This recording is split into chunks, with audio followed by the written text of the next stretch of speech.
each other this year. How do you think breakfast went this morning between the two?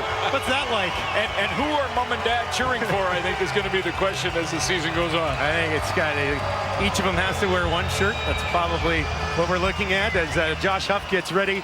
Back there with Keenan LaFrance standing around the 10-yard line to return the opening kick of the preseason here for the Riders.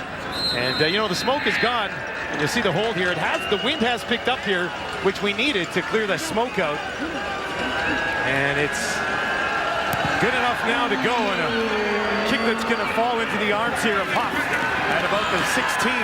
He'll take it up the middle, back to the 30. A pretty nice return here for Josh Huff as he gets up to the 35, and that is where Bo Levi Mitchell will start here for the Stampeders. And of course, the last time we saw him, Glenn, he was tossing touchdowns in the Grey Cup Championship against the Ottawa Red Blacks. Another win for Calgary, another championship for Bo Levi Mitchell, the game's MVP, the league's MOP. Free agent in the offseason, but elected to stay here in Calgary. And boy, is Dave Dickinson and this organization happy that he did. Good news for the Stampeders to keep their most important piece here. And he will start at the 35, 3 targets to his right. And he's going to take a shot right down the field.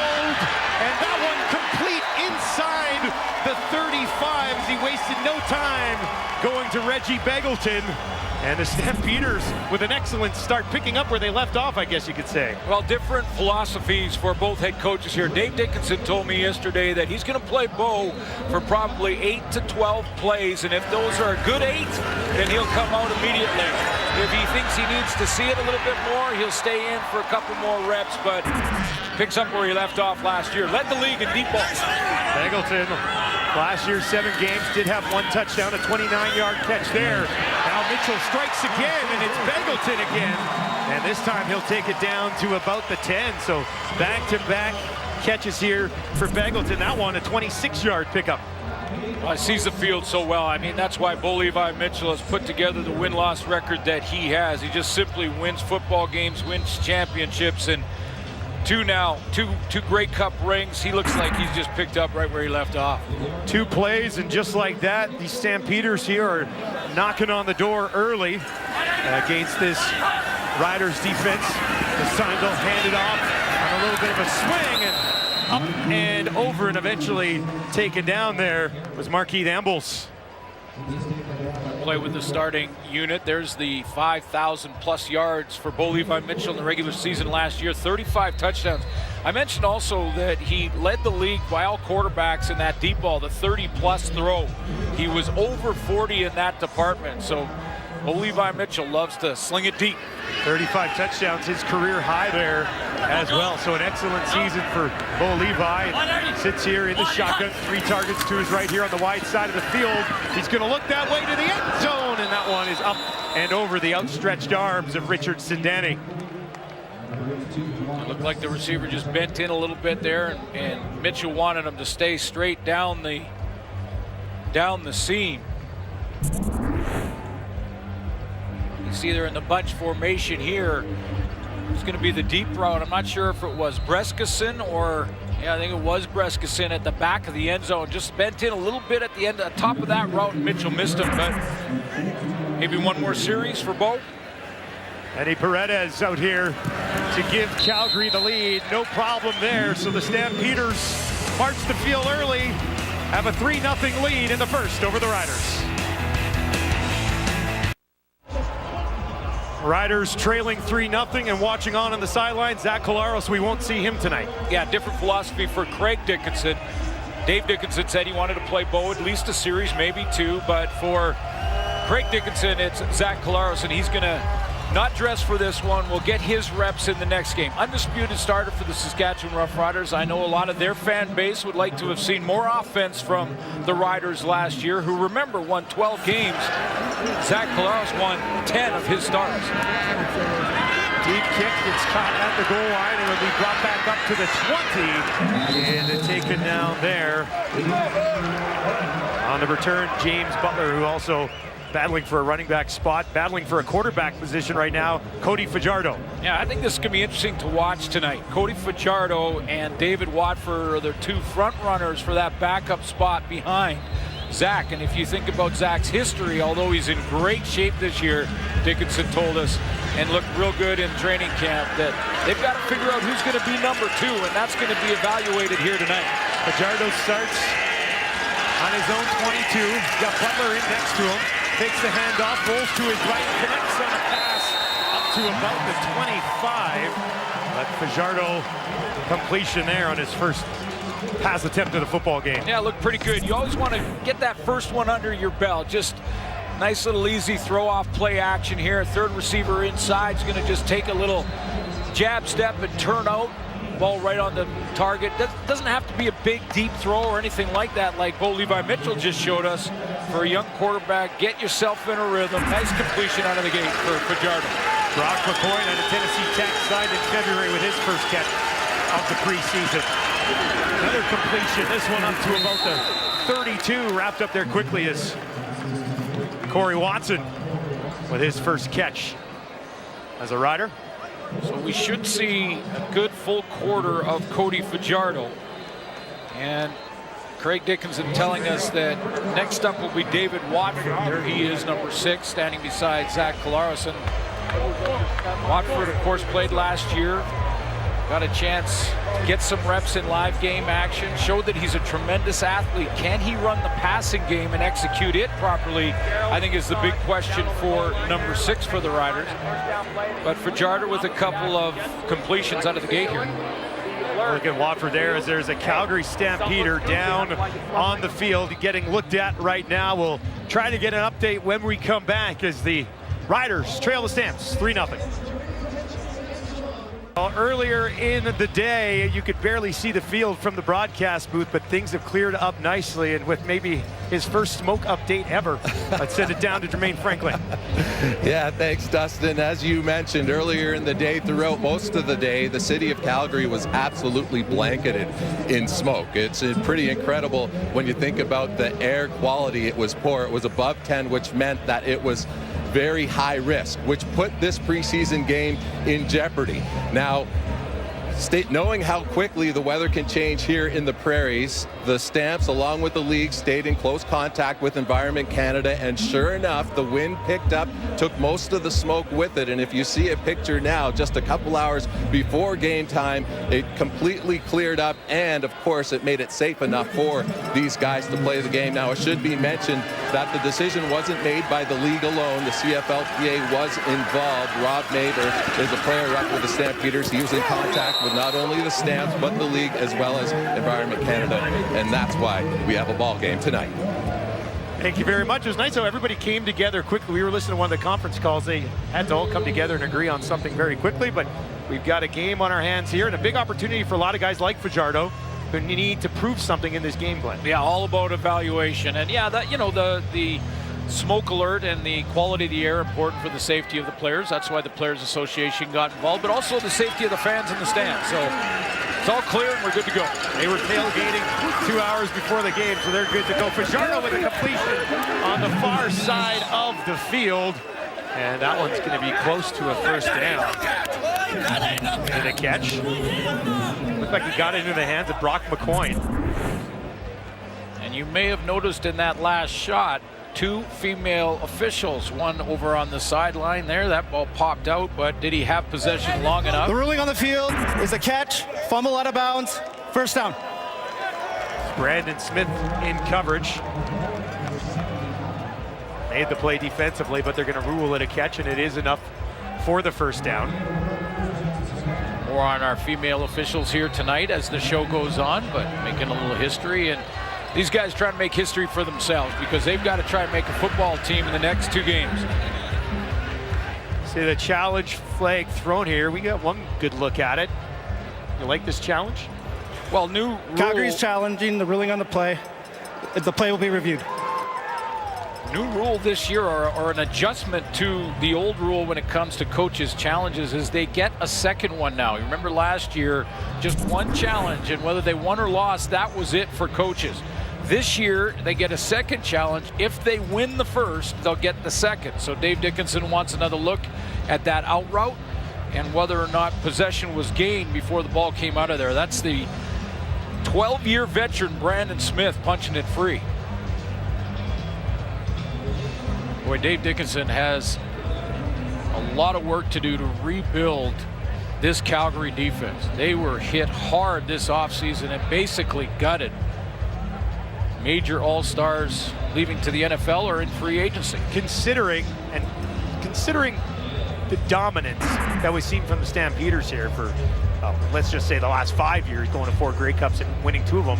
It's not very often you see a league champion have to change so much on the defensive side of the ball, is it? No, it isn't. It's you see it more with a real poor team that has got to make changes, drastic changes, not necessarily a championship team, although you do get cherry-picked. When you have all-stars and you have guys that make plays like their Calgary defenders, Alex Singleton, Jagarrett Davis, Jameer Thurman, all gone. Micah Johnson now is Saskatchewan Roughrider.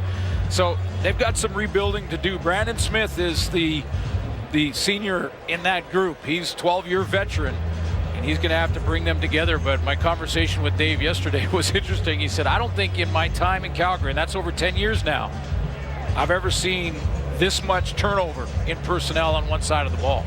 Considering the success that they have had, I think you'd have to have a lot of faith in the organization to find some replacements as we have a ruling here on the field.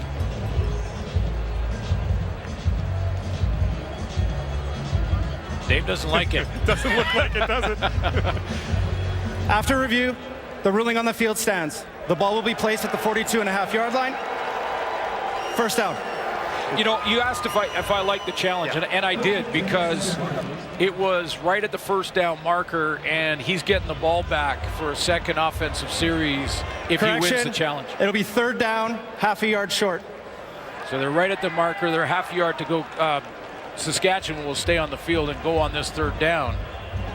Fajardo's very familiar with third down, being a third down quarterback. Yeah, he had 5 touchdowns last year as well, diving ahead.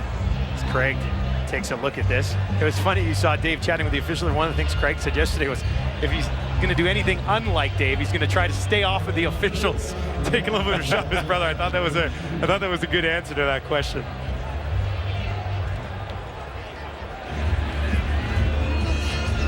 All right, so Fajardo will come off the field here, and we will get a kick on 3rd and 1. And John Ryan will come out to kick this ball away for the first time as a Rider. Now I don't like the challenge by Dave Dickinson. That changed it. Ryan stands just inside his 30. The fly hangs up there and will come down at the 22. Flag on the play. And a pretty good battle, but eventually taken down at around the 25 as Bo Levi Mitchell gets set to come out one more time. Bo Levi Mitchell, 2 of 3 for 65 yards on the opening drive for the Stampeders. Had to settle for a field goal, and Suits are going to bring him back out here again. Yeah, another series probably be it here, and Dave's still talking about the challenge, but his philosophy with playing Bo for a couple of series in the first game is really quite simple, and there's not a right way or wrong way, different coaches, different strategies, but you see Zach not dressed, so Craig had a very different thought on it, but he thinks that for your home game in the preseason, you should play your starters because the fans are buying tickets. Coming out, they should see the starting guys. Here is Bo Levi Mitchell. Once again, a completion, another big one too, across midfield as he gets it in the hands of Markeith Ambles. But I'm not sure, as you mentioned earlier, Dustin, that Dave Dickinson needs to see much more from Bo Levi Mitchell. And now you start after this series basically thinking the risk and reward factor comes into play. And that's why Craig Dickinson decided not to dress Zach Collaros for 2 reasons. One, the starting O-line isn't together in Saskatchewan. For 2, he's not going to put him in harm's way right now. He'll do that in the second game. 19-yard pickup there to Ambles. This time they'll hand it off. And a pickup of a couple of yards there for Terry Williams. Bo Levi now up to over 80 yards already on 3 completions. A couple of departures for this championship team on offense. Devaris Daniels, one of the receivers that has moved on, and a couple of departures on offense, but their receiving corps still looks good, and Bo's still slinging it. Mitchell with Williams immediately to his left. Looks over the middle and trying to find Rogers. and a little too high at the 40. Different number. Calgary fans and Saskatchewan fans, just a little stumble out of the gate. That's little training camp legs from one of the top receivers in the game. And when he is fully healthy, boy, is he tough to cover in a one-on-one scenario. 3 touchdowns for Eric Rogers in the Western Final last year. Contributed in the Grey Cup in a big way also, but just one of the top guys in the game. He's wearing Micah Johnson's old number this year. I guess when it opens up, first come, first serve, or how does that? That's a seniority thing, Well, probably. veterans get what they want. Yeah, that's how it works. Here's the West Final and the show that Bo Levi Mitchell and Eric Rogers put on in that game against Winnipeg. That was a close game right down to the wire, too. Good Bomber season, but it ended. Calgary going to the Grey Cup. 15 had 3. Yeah, worked out. I was going to say, why change your number? 15 there. There's a 15 for the Riders actually down on the field right now.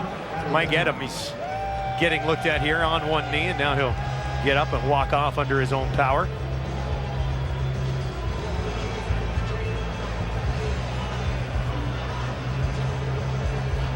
Preseason for both coaching staffs, evaluation, #1 priority. Way down the list is the final score in the priority department, but #2 on the list is don't lose anybody, especially your veteran starters. Like Mike Edam will be okay. He's one of the few that the Riders brought with them as well. As the Stampeders will get set to kick this away. Weber from just inside his own 50, a low kick. Flies out of bounds with just over 8 minutes remaining in the opening quarter. It's the Calgary Stampeders leading the Riders 3-0. Gotta love Saskatchewan Roughrider fans. You're a radio guy in Edmonton and the morning show. Gerardo out of the backfield here, but so you know that I work on the Green Zone, which is a radio station, CJME Radio in Regina, CKOM in Saskatoon, and our host Jamie Nye had a poll question saying, coming up this weekend, what's more important to the sports fan in Saskatchewan? The NHL playoffs, the finals, the NBA finals, or the Saskatchewan preseason game against Calgary? Guess which one? Oh, I think I know. 48% of those surveyed said the Saskatchewan Roughriders were the most important part of the weekend. And I bet the 48% who voted are disappointed that everybody else didn't vote as well. This one pops loose just inside the 30 as he was looking for Kyran Moore, who people are pretty excited about here in Riderville. Yeah, well, first of all, you saw him last year and how he produced quickly when he got inserted into the lineup. 10 games for Kyran Moore and had a couple of punt return touchdowns, big play receiver, can get behind coverage, but apparently has had an outstanding training camp, catching everything. That one, he just gets rocked and the ball comes out, but he's had a great camp. Ryan stands inside his own 5-yard line to kick this one away. Josh Huff waits for it inside his 45. Ryan's kick's going to come down around midfield. Bounces at the 47 and rolls out of bounds. So excellent field position here for the Calgary Stampeders, who will be led this time by Nick Arbuckle. That's it. Couple series for Bo Levi Mitchell. He looked sharp in his 2 series out of the gate with a deep ball. Ended up 3 of 5 for 84 yards, 65-yard throw to Bagleton in the first drive. And that's all Dave Dickinson needed to see from his undisputed starter at quarterback. So we'll see Nick Arbuckle from there. Montel Kozar. Arbuckle with 4 targets to the wide side of the field. Looks down the middle of the field, and that one will be complete inside the 10. And stumbling ahead, Brescison puts him in mighty fine position right here. And a nice throw from Arbuckle. He's got the edge at that #2 spot, the quarterback rotation for Calgary, and that's from play last year. And Dave Dickinson told me in a phone call this morning that he's liked his training camp, lifts the ball nicely to Juwan Brescison over coverage. Brescison 3 touchdowns last season for the Stampeders. Arbuckle now with Terry Williams in behind him. He'll toss it out to Williams, waiting for something to open up, but it doesn't. Shut down at about the 5-yard line. Roberts in on the tackle. Think of the big play that Terry Williams had in the Grey Cup against Ottawa in November, the return game. Injured in the West Final was Romar Morris for Calgary. Looks like he'll be back sooner than they expected, maybe even Labor Day. They're optimistic that they can get Morris back by then. Pleasant surprise, returning from an Achilles. Now here's Arbuckle. Looks to his left, throws to his left, and a flag does come out. As Stephen Roberts, the guilty party there, trying to reach around the receiver. Craig Dickinson left basically the entire starting secondary back home for the Saskatchewan Roughriders. The guys like Pass Preston interference, Butler. Saskatchewan, number 26. Ball will be placed at the 1-yard line. First down. Preston Butler, Ed Gainey, Nick Marshall, Luchez Purifoy, all back in Saskatchewan. Those are the starting group basically in the secondary. And I'm going to get a look at some of the young guys, and that's what you put them under the lights for. Right hand twisted the receiver for Calgary. Arbuckle hands it off this time, right up the middle. Looked like he might have got there and then was pushed back. Ante Milanovic-Litre. He wants it. No signal there as far as crossing that goal line, breaking the plane. Take another look down the line here, but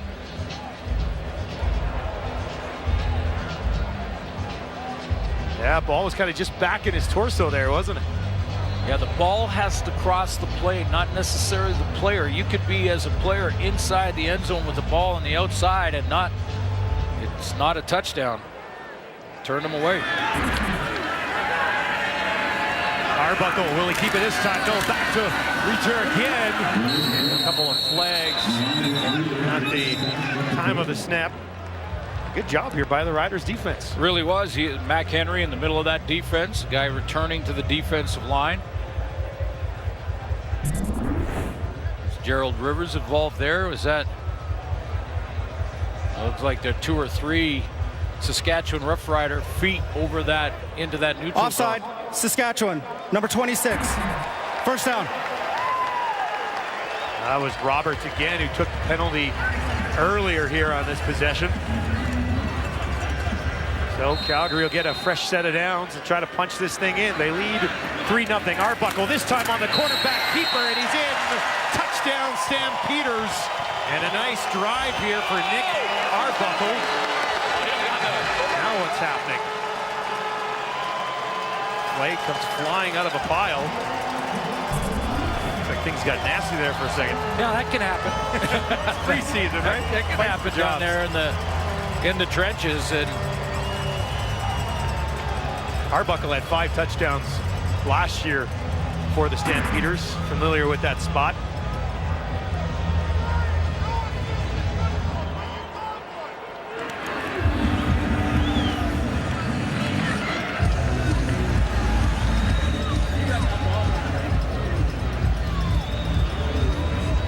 The extra point is going to come from Oscar Hugo Silva, who was selected 18th among the players in the Mexico draft.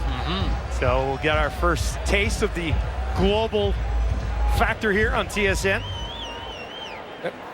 Very cool opportunity Unnecessary for him. roughness, Saskatchewan, number 74. 15 yards will be applied on the kickoff. well, part of the CFL 2.0, and to, you know, there are over 40 professional football leagues in the world, and the top 2 are in North America, but that doesn't mean that you can't find some great talent elsewhere, and there's going to be an extra spot. That one wide left. Tough start for Silva. There's a look at Emily Clark, one of 2 female officials making her CFL debut. She's side judge here. Yeah, side judge, physical education teacher, and athletic director out of Alberta here, and lives about 40 kilometers out of Calgary, but she's been officiating in Canada West for 17 seasons, and Darren Hackwood, the head of officials for the CFL, are giving a couple of opportunities. There's Emily Clark, 95, and Georgina Paul also in this game. We were chatting about it on the way here. Georgina Paul has her PhD in atmospheric science, which was perfect for us today, I thought, with the way that the atmosphere here in Calgary was. So if they needed any expertise, they definitely could have gone to Georgina. And she has been officiating for 7 years, so opportunities for 2 women to officiate in the CFL, and who knows, maybe get a job down in the near future. I think it's a great opportunity, great idea by Darren and the league. I was reading earlier how they have like a prospect list of about 30 officials that they keep tabs on, which is probably, I mean, you got to develop officials as important as developing players to come play in your league, right? So. And they've earned the opportunity here tonight. This wasn't, this isn't a gimmick or anything like that. This was earned the opportunity to come out and officiate a preseason game in the CFL. Delay a game, Calgary, number 71. 10-yard penalty, we'll re-kick off. Good picture before the game started of the crew out here tonight working our preseason contest between the Stampeders and the Riders. It will be Silva to kick it away as well. Missed that extra point. Look real confident, don't they? I love it. They just like they're handling it. Now it hasn't gotten heated on the sideline just yet. This ball bounces away there from James Butler, and he'll have to take a knee in the end zone. And that'll bump Calgary up to a 10-0 cushion. You know, in a lot of sports today, whether it's football or anything else, I mean, I keep hearing things about how difficult it is to find officials. And you know, if we get a lot of women involved as well, I mean, yeah, if you're a young woman athlete right now and you're thinking about a career, I mean, why not you? Exactly. There's no reason. Yeah, continue to work hard at it, learn your craft, get some experience in the amateur levels, all the way up from minor football all the way through college football, and let's maybe get a chance at the pro level, make some money at it doing it as well. Cody Fajardo here, 4 of 6 for 27 yards. And he was going to hand that ball off, but a flag on the play. So we'll reset. Procedure, Saskatchewan, number 64. 5-yard penalty. It'll remain first down. Back the Riders up here 5 yards. What are your thoughts on Fajardo so far? Well, I like the first series. You know, I thought he came out confidently, completed a couple throws early, went out of play action, looked poised, got some time to complete those throws. And the one play on the sideline that Craig Dickinson decided to kick on 3rd and 1. So, doing pretty well so far. He swings it out to James Butler. Butler makes a couple of Stampeders miss.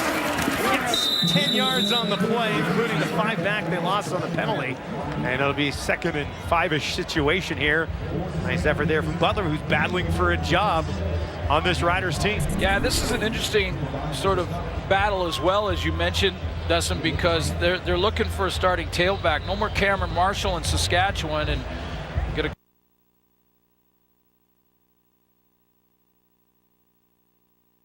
preseason next week. A little bit of different styles from the back, similar size guys. Down, A-group ready. Keenan LaFrance will be in that conversation as well, but as far as impact from the import position at running back, they're going to look at both of them tonight, Butler and Morrow. Butler to school in Iowa, was with the Raiders in 2018, had an opportunity there, but you're right, he's 5'9", 210, and Jamal Morrow, who we'll see later, 5'8", 205. And then you mentioned Keenan LaFrance, who will be in the mix as well. And he had a couple touchdowns for the Riders a few years ago, a couple touchdowns for Winnipeg as well here over the last couple of years. So good competition for sure. Yeah, Morrow played at Washington State, so you know he played in the passing game, good out of the backfield, real good hands in the passing game. I asked Craig Dickinson about their blocking abilities, and he said they both like it. They both can protect the quarterback, so it'll be a fun competition to watch in the 2 preseason games between Morrow and Butler. And Keenan LaFrance, of course, is a veteran, so he will contribute from that position. Dakota Shepley was the injured Rider who just walked off, and I know people will be pretty excited about Dakota Shepley, who went to school at UBC, and an opportunity with the Jets. Highly touted player coming out of university here in Canada. Fajardo Looks to his left, flings one in there, and that'll be complete. It'll be close to a first down as he finds KD Cannon, who we've heard really good things about so far. Yeah, Craig Dickinson really likes KD Cannon's athleticism. He said he can climb the ladder and go get a ball that's thrown up and high. Nice and confident throw. That's Trey Roberson over there on the short side corner. That's a veteran corner starting defense for Calgary, one of the few starters back, and they threw right at the teeth of it. And on that previous play, Butler had actually broke a tackle with Roberson as well. Now Fajardo on the run, and he completes a pass on the far side as he goes back to McCoy, who's got 3 catches now here in the first quarter. So a nice start here for Brock McCoy out of Tennessee Tech. I have been, impressed with Cody Fajardo in this game so far. I mean, again, he hasn't really pushed the ball deep. He's not trying to get big chunks, but this is the Rider offense. It's an offense that the same coordinator coming back from last year. And, this is an offense that goes sideline to sideline quite often. This time they'll hand it off, and trying to jump ahead there was James Butler. He's going to be mighty close to the first down. Maybe a yard short. Got enough. It'll be a first down here for the Riders.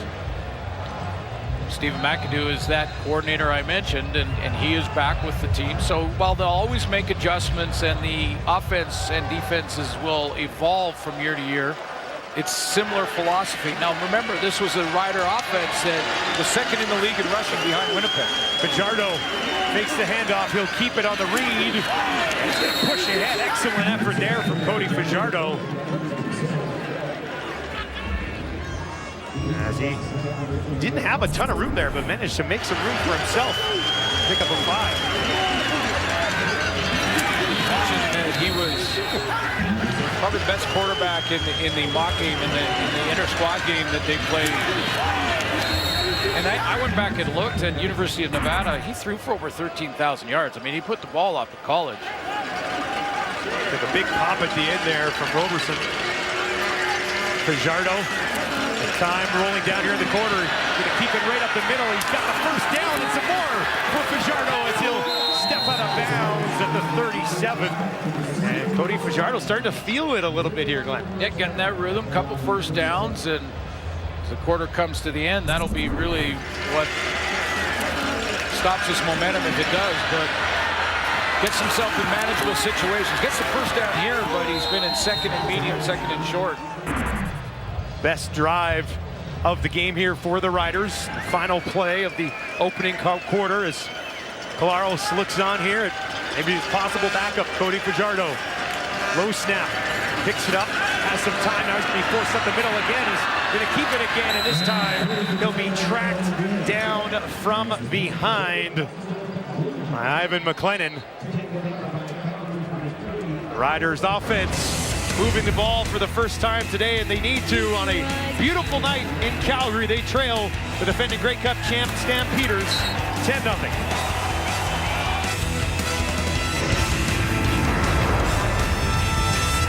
Bo Levi Mitchell, first 2 series, the Saskatchewan Roughriders have left a lot of their starters back home, so keep that in mind. But I thought Cody Fajardo and Bo Levi Mitchell both looked pretty good. Cody trying to get that number 2 job. I want to welcome you, the rookie to the crew, Dustin, to our team here at TSN. Call some games this year. I know you're doing about 8 games Yeah, this I'm year. getting a few games. I'm Yeah. excited for the opportunity. I've been doing university games for quite a while. But I might have been the only guy today when it was smoky out. I was like, it's okay if we delay the game, because I was kind of nervous, but No. it cleared out. So Great start. Now, are you warming up your vocal cords is my question, because Chris Cuthbert set the bar when it comes to rookies joining TSN's crew singing in a bar in Halifax with a couple of hundred people. He got up on stage, so that's the act you got to follow tonight sometime. are we talking karaoke bar or just a regular bar? No, he got up and sang his fight song. So right, what do you well, got for us? Whatever Chris Cuthbert does. I went to Lethbridge College, and I don't think we had a fight song, so I'll just make something up. How's that sound? Well, I can help you with Friends in Low Places. Hey, from that's Garth not a Brooks and bad you. idea. That's what I was leaning towards. No, welcome to the crew, and it's going to be a great season. I know you're going to do some games throughout the regular season as well. Fajardo remains in here. We talked about if he'll get a quarter or not, but when he's got a drive going like this, you can't take him out at this point, can you? No, yeah, you let him finish the drive. He's in a pretty good groove, and and feeling it. So you want him to stay in that rhythm, maybe cap it off, and then likely see David Watford after that. This is Brock McCoy, who actually has had a pretty good game so far for the Riders, coming up lame there after throwing that block to open some things up for Fajardo. Holding his wrist. Looked like he injured himself going down. Rule in the league is that you can't come back and crack back walk back towards your line of scrimmage. I don't see a flag. Looked like he was pretty close to that. It'll be frustrating for a guy like McCoy, who comes into the league here out of Tennessee Tech. Just signed in February, has an opportunity here tonight. 3 catches in the first quarter, and now all of a sudden you're sitting here having to deal with this. Well, it's so many good football players just get hurt at the wrong time and their opportunity disappears. You hope it's not that's not the case for Brock McCoy, who is a guy who's one of those great overall athletes. I mean, back you mentioned at Texas Tech where he played his college ball. He played a few games at quarterback back in college. Good overall athlete. Good first quarter in this first preseason game, and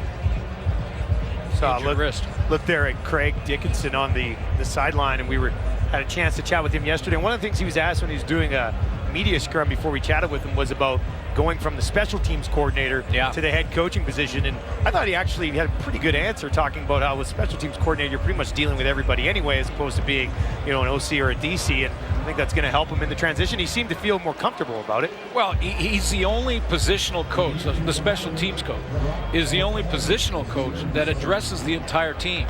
The head coach does, and the special teams coordinator. And he reminded, I thought it was a great point, he reminded us that there have been some legendary great coaches that started their coaching career as special teams guys. Wally Buono and Don Matthews. 2 decent guys, hey? Are on the top of that list. It worked out for them, probably worked out for anybody. Fajardo, 6 of 8, 50 yards, 30 yards on the ground as well. Throwing here, and that will be complete inside the 15, back into the arms of K.D. Cannon. Well, even though these are intermediate to short routes, it still takes confidence for Cody Fajardo to see Cannon on that slant and throw it into coverage. Fajardo will keep it here as they move quickly to pick up the short yardage first down, but there is a flag back in the end zone. We said he has some experience now, so it's not like he's a raw rookie, but even when you're throwing that inside cut, that inside slant route to K.D. Cannon, in this case, play action, eyes up, he's got to deliver it. If that ball is off a little bit inside or a little bit behind Cannon, it's Face going mask. the other way. Calgary, number 49. Half the distance to the goal, first down. And Cody Fajardo has made 3 or 4 throws like that in this game already. Gonna have an opportunity here as this ball on the face mask against the Stampeders will be moved down to the 6-yard line. So first and goal from the 6 for Fajardo, trying to lead a touchdown scoring drive. And he's got James Butler in behind him. They'll give it to Butler. Butler, couple of cuts, gets down inside the 3. Nowhere else to go. Craig Dickinson saying Butler is one of those workhorse type of backs, one of the guys you can hand the ball to a ton and he'll just get better as the game goes on. Most good running backs are like that. And then he said Jamal Morrow, more of a scat back, a versatile back who can catch it out of the backfield well. Fajardo here from the 2, throwing this time. Has a man that's caught just short of the end zone as Kyron Moore gets held up just outside the goal line. Again, a throw that has to be dead on accurate. You can see from Fajardo's point of view, he's got a little window to get it out there. And Moore's knee touches before the ball crosses. Does he even maintain possession, or did that ball bounce? A little bit of movement there. 3rd and goal from the 1 for the Riders. Fajardo, will he keep it? Yes, he will. Will he get there? Does not look like it. Stampeders defense standing him up at the line. Nate Hawley with the celebration. Fajardo comes up short after an excellent drive for the Riders.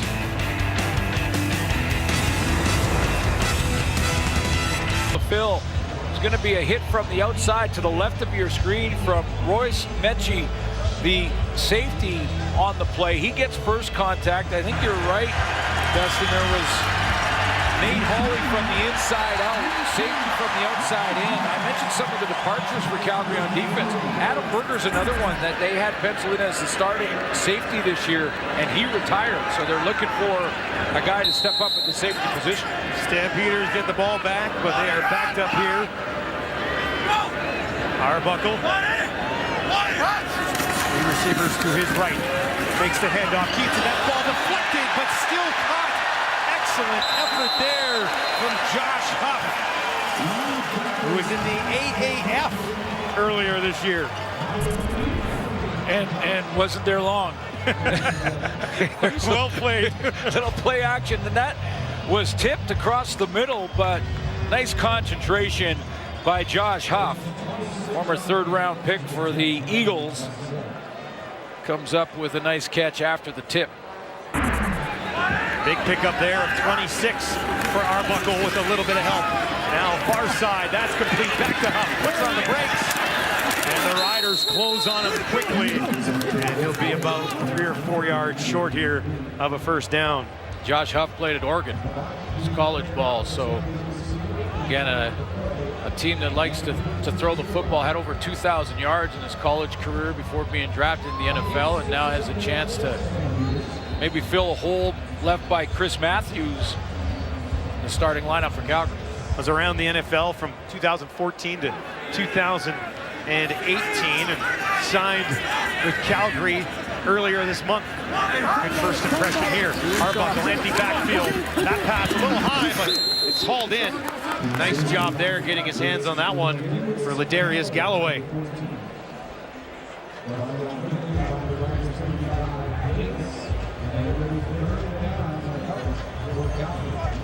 We often in preseason see coaches decide to go for it on third down just to get more reps for their quarterbacks. And I was wondering if Dave Dickinson was thinking that here, although he's on his own 35-yard line, it makes it a little more tough to do it in your own end. Neighbor standing on his 21. Set to let this fly. Good kick. Up down at the 26. And it's Butler again, who's getting a pretty good workload tonight. He'll take it back up to the 35 as the Stampeders defense holds and continue to lead 10-0. One of the departures for the Calgary Stampeders this past offseason was defensive coordinator Devon Claybrooks, and Brent Monson takes over. Now, Calgary fans will be familiar with Monson. He's been with the team for 10 years and one of the architects of this defense. But look at all the losses, especially on the defensive side of the ball, with Alex Singleton, Micah Johnson, who is now a Saskatchewan Roughrider, Jagarrett Davis, Jameer Thurman. They're looking for Corey Greenwood to replace Alex Singleton in the middle of the defense at middle linebacker. Huge shoes to fill. No doubt about that as Watford into the game now. And that ball is dropped. He manages to regain control of it, but it'll be a loss of about 6. Well, exact opposite of how Cody Fajardo started his reps. His first throw was complete. That goes a little bit of a low snap, but Watford took his eyes off the ball and went between his hands, and now let's see if his confidence is shaking a little bit here. Braden Schramm at center. Played his university football right here, actually, at McMahon with the Calgary Dinos. Watford, 3 receivers to his right. Dumps it off underneath, and that one will be complete to Butler again. And Butler takes it up to the 40. And he is wrapped up there by a couple of Stampeders. I think David Watford has got to show Craig Dickinson here tonight or in the next preseason game as well that he can run the passing game, that he can execute the passing game. The guy's a tremendous athlete. When he starts running with the football, he's like a tailback in the open field. But we've seen that, and so is Craig Dickinson.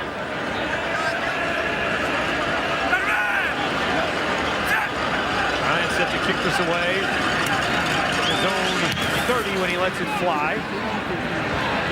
That'll be taken at the 22. A little bit of room to run. He brought all the way back up outside the 40 as Griff Whalen on the return there for the Stampeders. Calgary with Arbuckle back out here again, looking to add to what's already a 10-0 lead.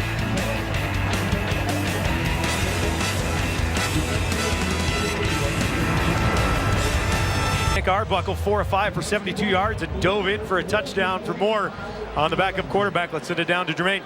Thanks, Dustin. You know, Dave Dickinson told me that he's never worried about Nick Arbuckle's work ethic. Actually, Arbuckle spends more time in the gym than Dave Dickinson said he ever thought of as a player. And the reason why Arbuckle spends so much time in the gym is he is obsessed with getting better and improving. And the one thing the gym provides is tangible results. He marks down everything he does. He knows when he's getting better. He has the exact same attitude when it comes to playing the quarterback position. And perhaps the gym helped him get that first completion out of his own zone there. It looks like Jermaine knows a thing or two about the gym as well, beefing up in the offseason. Excellent cut there and a nice little spin there from James Butler, who's been pretty impressive here so far for the Riders. Arbuckle is certainly enhancing his chance to stay that number 2 spot behind Bo Levi Mitchell with the way he's played so far. But that was a nice run. Yeah. Penalty against the Stampeders, kept possession here for Watford, and the rivalry goes once again back to James Butler. And Butler this time ran out of room there as he sprung out of the backfield. Hawley closed in on him. Well, in case you're confused there, the Riders obviously punted the football. It was too many men penalty, and this is something that the coaches are evaluating when they're watching players, that to make sure there's so many on the sideline, especially for the home team. But there's so many on the sideline that you got to know and be focused what special teams you're on. Make sure you're out there and know your assignment, or it'll get you cut quickly.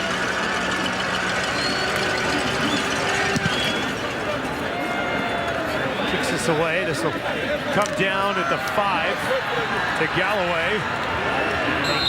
Escapes a couple of tackles, but good downfield coverage from the Riders eventually wraps him up. And there's a man living a dream in John Ryan. Absolutely, and you know, former Seattle Seahawk, over 10 years in the National Football League, Green Bay as well. Take a look at his bio. Started at the University of Regina Rams, was drafted by the Winnipeg Blue Bombers back in '04, and had a tremendous NFL career, outstanding athlete, but a Saskatchewan kid, and what a great signing by Jeremy O'Day, because first of all, he could still play. I mean, John Ryan's 37, but he could still play, and he can hit that football.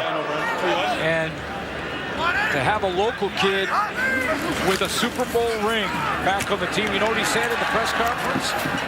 After over 10 years in the National Football League, John Ryan in the press conference where he signed as a Saskatchewan Roughrider said, "This is my dream come true." Started as a Regina Ram back in 2000, 2003. How about that? Not bad. Not bad. But an outstanding signing for so many reasons, starting with what he does on the field. But beyond that, he'll be a great ambassador for the team and the community, because he's one of theirs. Jersey sales be through the roof. Arbuckle downfield, trying to get a hand on it there. Once again was Griff Whalen, couldn't come up with it. Yeah, here's the other aspect of John Ryan's game. He's a good athlete. You saw him as a Ram for sure, but even at the pro level, I mean, John Ryan can run the fake. It's something that teams now in the CFL, because he's a Saskatchewan Roughrider, are going to have to guard against. He's a good athlete. He can throw the football. He can run with the football. Better make sure you spy him when he punts it. Big play there against the Packers that turned the fortunes for the Seahawks in that game. Here's Arbuckle, pretty good fortunes for him right now. Stamps lead 10-0 downfield, and that one batted down. Good job getting a hand on that one. Dashawn Davis. And Dashawn Davis has got some experience, and that's the second time he's got his hands on the football. I believe it was him that tipped that one over the middle that was actually caught by Josh Huff, but he did get his hands on a couple. And it's funny when all of a sudden guys that the coach mentions without being asked in your pregame meeting, he was one of them. And of course he comes out and makes plays tonight. Stamps forced to kick this away. And that one will fall just inside the 45. And this time it is Morrow. And he gets back up to about the 40. Well, I sat with Henry at our seminar. Oh, you take, okay, you I gotta take go with Henry, sorry. Because I have to take Manny. I mean, I got to take Manny. He's a veteran in our crew, so I'm going to take Manny. Hey, what a great idea. The prospects game. Ball coming loose out of the hands of Mitchell Picton, and that is going to be a turnover. Calgary Stampeders have Marco Myers in the mix there. Did Nate Hawley get involved from the linebacking core to pop it out? I think he was, remember, down on the goal line, just to the right of your screen. Look for number 40 for the Calgary Stampeders. He steps up, makes the hit. Ball comes out there. So that's a forced fumble for Nate Hawley, who's trying to make a starting spot possibly in this linebacking core. He has been involved so far here tonight, no doubt about it. It was at Minnesota Vikings rookie camp. And it was at training camp with the Rams in 2018 as well out of Kent State. Arbuckle looks downfield, and that one, no chance there. I want to get back to that prospects game quickly, because I want to get full props to Dwayne Ford, who is another, obviously back for another year as a color analyst with us at TSN. Nick there. Our executive producer, of course, Paul Graham, also helped with the construction of this to make it work and to make it happen, and it'll be on television. Young, top prospects, young athletes before their college careers begin to get a chance to showcase their skills. We see it in hockey all the time in our country, but I just absolutely love this concept. I got Matty, you got Henry. Let's watch that tomorrow. Here's Arbuckle now. Steps up, finds a man that's caught at the 35, complete to Griff Whalen, takes it down to about the 31. Griff Whalen, pickup of 17 yards. Whalen, 43 NFL games under his belt. 3 touchdowns, actually, down south. Bunch formation and found a hole. They'll hand it off this time, and really nowhere to go there as the Riders D closes things up at the line there for Leacher.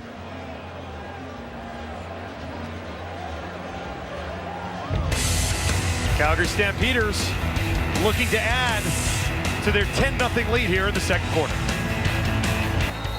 Thank you very much. 10-0 Stampeders lead. Arbuckle trying to lead them on another scoring drive. He's 6 of 10 for exactly 100 yards.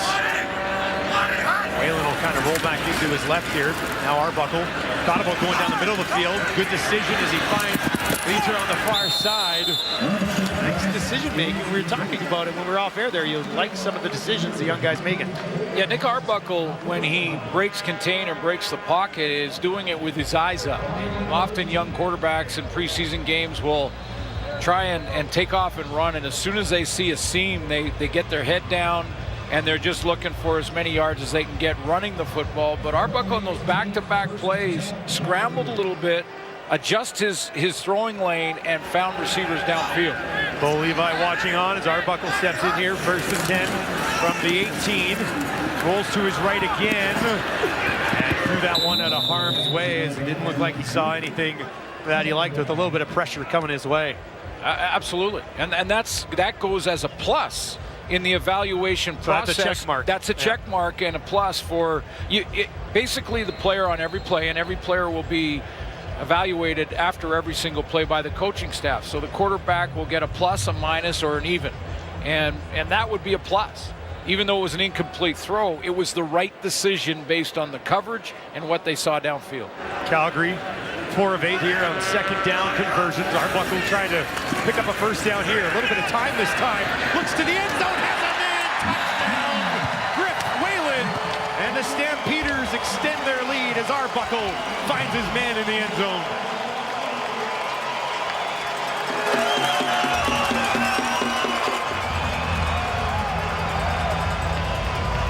I would suggest that Nick Arbuckle has just sort of solidified his spot in that number 2 slot at quarterback for Calgary. Showing some poise throughout this drive, some rhythm, and then his arm strength on display there with that touchdown throw right down the middle. Griff Whalen had L.J. McCray trailing him into the end zone, and Arbuckle found him.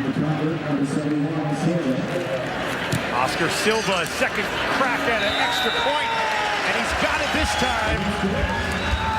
As one of the new global players here in the Canadian Football League hammers it home to give the Stampeders a 17-0 cushion. Griff Whalen's making some plays too. I mean, take a look at the numbers for him, but I believe that's his 4th catch. 3rd or 4th catch in this first half, and that'll be a touchdown.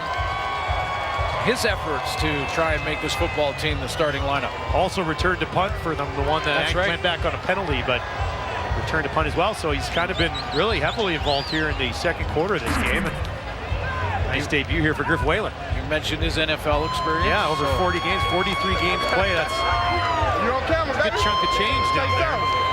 Maybe a guy who can come up here and make a difference as well. It's good to see.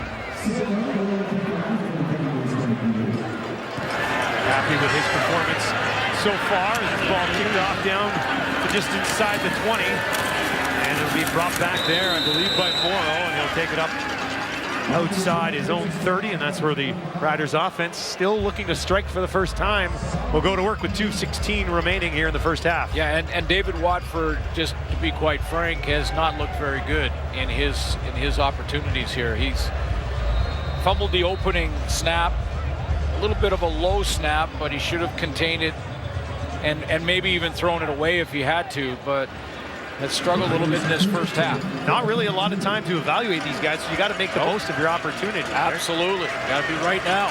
Watford down the middle, and that one completes. Nice catch there by Austin Ellsworth as he went to the ground to scoop it up. And the first real good throw from Watford, and it wasn't outstanding. It was pretty good. It got the job done, but it was low and away. And Ellsworth had to come back and get his arms underneath that, or it one hops. Watford's got to tune in that accuracy a little bit more. Ellsworth out of Illinois College here, trying to crack the roster. Watford, this pass behind the intended target that time of Davis. It's just, at this level, it's literally inches. It's a little bit behind the receiver, and it doesn't happen because the coverage is just so tight. You don't get a second to reload it or to adjust your route very often. There's their starter. That's going to happen in Zach Collaros, and I think Cody Fajardo did a lot in that first quarter to earn that second spot. Lots of time to go yet. Riders 5 of 10 on second down conversions. Watford looking to add to that, and he will. There you go. One complete over the middle as he had a receiver kind of sit down there as Mitchell Picton, who fumbled earlier in the quarter. And they'll get the first down here for this Riders offense. And there's a good solid throw right in between the numbers. Watford is, you can tell, consciously staying in the pocket. Like, he knows what we talked about earlier, that he has to prove to get the number 2 spot behind Collaros that he can run the passing game. So he's hanging in there in the pocket. Now he just has to tune in that accuracy like the last throw. Should be fine. Minute and a half remaining here in the second quarter. Watford and the Riders offense on the 47 of the Stamp. Some pressure coming this time. Watford saw it, got rid of that ball, and a completion to Kyle Davis. Amazing, isn't it? This confidence. It's the same in every sport. You make a couple of good shots off the tee box, and all of a sudden your short game. I don't make good shots off the tee box, but thanks for rubbing it in, Glenn. It can go the other way too. You get a couple into the woods, and all of a sudden your confidence is shot and you can't play, and Watford's getting that confidence back. A little bit of a rhythm here. Craig Dickinson had told us in that practice game that they had, he liked the rhythm and control that both of the quarterbacks, Fajardo and Watford, had. And Watford getting some help here as they handed that ball off to Jamal Morrow in the game here. And they pick up the first down. When you talk about his athleticism, I mean, there's a guy who was with the Eagles as a receiver back in 16, quarterback in college. Watford looking this time to the end zone, up for grabs. Almost managed to get his hands on that. An excellent effort there from Paul McRoberts, who we were told to watch for in that stretching of the field, and that's what he did right there. Yeah, Craig Dickinson mentioned to us, take a look at number 88. He's got pretty good size, 6'3", 195 pounds, good strider. And I said, is he a route runner or is he a burner or both, or what's his skill set? He said he's a stretch guy. He's a guy that can hit that seam and go get the football, and every offense needs a stretch guy. Amari Gilbert in coverage on that play, one-on-one there against McRoberts. 2nd and 10, Watford steps back, finds a man, Picton, and Picton will be wrapped up there by Amari Gilbert, and that will bring up 3rd down for the Riders. Another U of R product. He was an absolute stud too. Very difficult to cover, Canada West. I know football fans will know that you've called a lot of Canada West games. Mitchell Picton, Noah Picton, yeah. Quarterback, excellent as well. And that's why I like the high school game so much. As a guy who's done university games for 10 years, there's a lot of good players coming out of high school that nobody in the country really knows about. So it's Prospects game tomorrow. Yeah, exactly. Felix Menard-Briere to put the Riders on the board, and he misses it. It'll fly out of the end zone. One of the better drives for the Riders. Comes up with 1 point as they trail 17-1. There's the veteran in John Ryan going over to Menard-Briere and saying, don't worry about that one. We may need you later in the game. Let it go. But really didn't head that very well. He got right in the middle of the football, and it just shot left. He knows it. 26-year-old out of Montreal. Like a do-over at some point. 25 seconds left to work here for the Stampeders. Arbuckle remains in there. They'll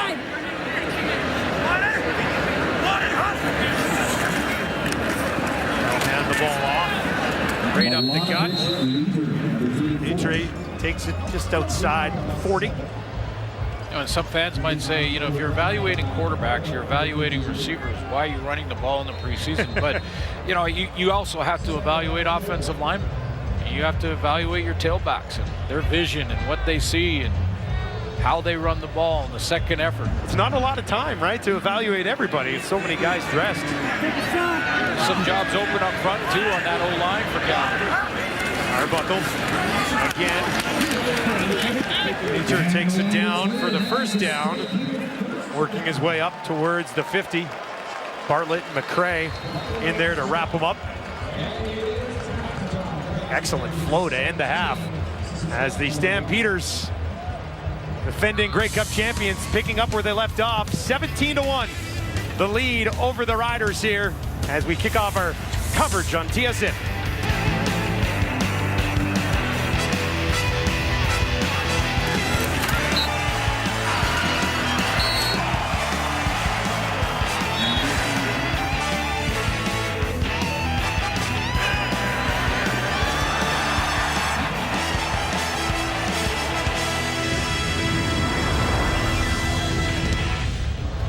It's been a good Friday night here for the Stampeders. They lead 17-1. Jermaine Franklin with head coach Dave Dickinson. Well, Dave, first preseason game, what did you like out of Nick Arbuckle? Well, I think our quarterback play has been good anyway. I think Bo started it with a couple big plays. Obviously, we're going against their 2s and 3s. But we wanted some rhythm, some timing. Nick's working the pocket. It's not like it's that open. He's making some time and moving around and making some big plays. It's a storyline we've been asking about all week. But did you notice your brother on the other sideline? I haven't even seen him, so I hope he's coaching over there. But yeah, I haven't even seen him. Thanks for your time. Okay, thank you. That's one focused man. Hasn't even seen him. He hopes he's coaching over there. Well, hey, I mean, it's not like they haven't coached against each other. It's just interesting that they're both head coaches now, and it's a storyline that they're not going to shake for the first half of the season, I guarantee you. I have to get used to that, no doubt about it. Gabe Ferrero to kick things off here for the Stampeders, and that's a kick that'll come down just inside the 15, and it'll be brought back by Morrow. And a nice return from Jamal Morrow, who's in competition with James Butler. Butler in the return game as well, and Morrow there with the best return of the game, a 30-yarder here to start the second half. And he'll stay in the offensive huddle. Looks like it'll be David Watford at least one more series, and Morrow in the backfield. And I neglected to mention one of the top free agent signings in the first half at that tailback spot, because Morrow and Butler are competing for the number 2 spot behind William Powell, standing running back from Ottawa. Big pickup for the Riders offense. There's a completion for Watford as he finds Ellsworth for his second catch of the game. We showed you the Calgary changes from their championship season, and here's some changes for Saskatchewan. The adds: Manny Arsenault from the BC Lions. There's William Powell, Corey Watson, AC Leonard back with the Riders, Micah Johnson, former Stampeder. Solomon Elimimian is nicked right now, but he will probably, well, he won't probably, he'll be the middle linebacker in their defense. Willie Jefferson's a big loss, and a gain for the Winnipeg Blue Bombers. Hand it off here to Morrow. And Morrow pushes ahead for the first down. A nice carry for Jamal Morrow, who you talked about earlier, being part of that Washington State offense. He's a guy who could definitely get involved out of the backfield catching the ball. 4,200 all-purpose yards at Washington State for Jamal Morrow. So yeah, and again, they're looking for that number 2, the backup tailback spot, competing for that. We've been watching that a little bit tonight. Butler's made some plays as well, and his head coach mentioned him at halftime. That's right. Craig Dickinson said that Butler was one of the guys that impressed him, so Morrow trying to answer that challenge. Now here's Watford. He's going to be pressured, rolls to his right, uses his speed, and then throws a high ball up and over the outstretched arms of Kyran Moore. David Watford last year would have run that football. Just kept it and gone. Yeah, he would have tucked it once he got outside here and taken off and run with it. But he is trying to prove that he can run the passing game. Now that one's a little high and wide, but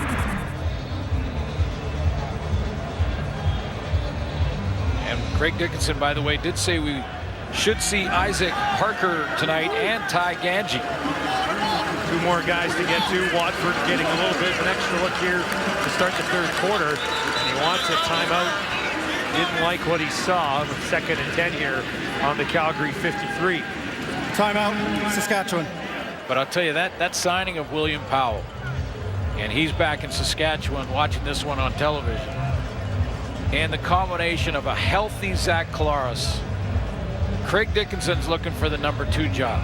Zach is his starter, and with a solid and consistent running game. Now, they had a good one last year, but a solid and consistent running game, improved O-line play, and you're going to see Zach Collaros, the much better player that he was back in the day. And I know the guys talked about how that was a long, long time ago now, but high expectations for Zach Collaros this year. Better O-line and a good running game. Here's Watford out of the timeout. Finds Ellsworth again. Nice cutback, and he's going to have the first down. So Austin Ellsworth going to work here at Illinois College in his first game with the Riders. Rider fans were a little concerned with Zach's inter-squad game. He was 1 for 10 in the inter-squad game, and if you listen to the Saskatchewan fans, it only takes that for them to be nervous about their starting quarterback. And I asked Craig Dickinson about it. He said he goes, look, no, he's our undisputed starter.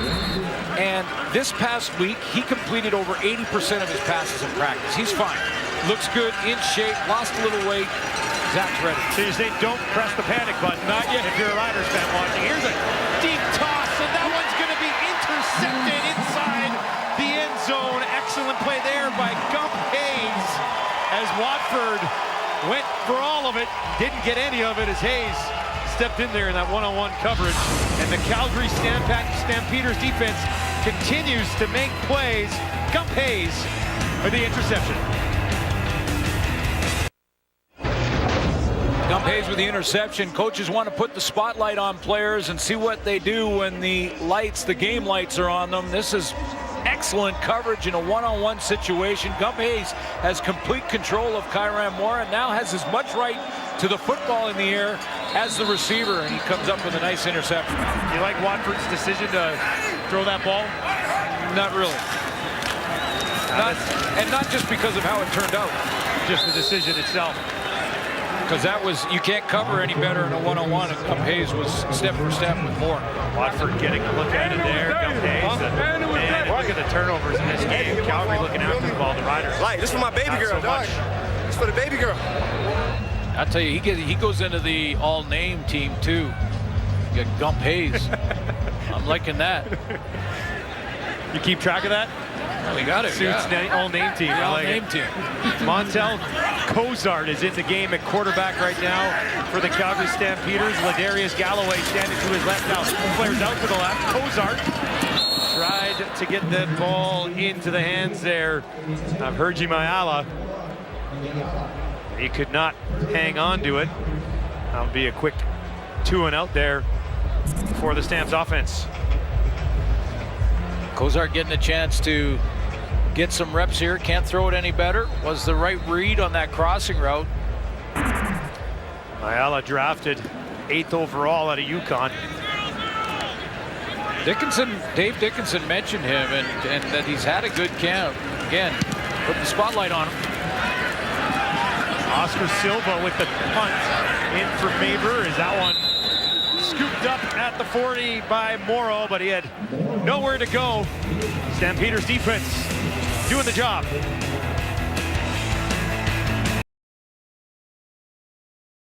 Now no Zach Collaros tonight, but he is with our Jermaine Franklin. Thank you very much, Dustin. Zach, first question would be, how is this year's training camp going for you? And are you a little more comfortable in your second year now in the green and white? Yeah, it's been a great training camp so far. Anytime you're coming back to a familiar situation, I think you're more comfortable. And for me, that is the case, obviously. I mean, starting a new job, going anywhere, the first year is a little different, meeting new people and all that stuff. So, just knowing the guys and walking in this year made it a lot easier. What would you say the keys are for you to have the most success possible, and what are some of the goals you have this year? Obviously to win games is the main goal, but keys to success for any quarterback is doing your job at a high level and executing the plays. We get a lot of praise and a lot of blame, so making sure everybody's tuned in around us and things will be good. And last question, I know you can only control what you can control, and that's why I ask you about your health. And is there anything that you can do to make sure that you're on the field as much as possible? Again, just try to play smart, try to get the ball out of my hands in a timely manner, and those things will take care of itself. Thanks so much. Thanks, man. Good to see you. Thanks. Thank you very much, Jermaine, and of course, Zach Collaros for giving us some time here in the third quarter of this game. He missed the first series for Isaac Harker, who checked into the game.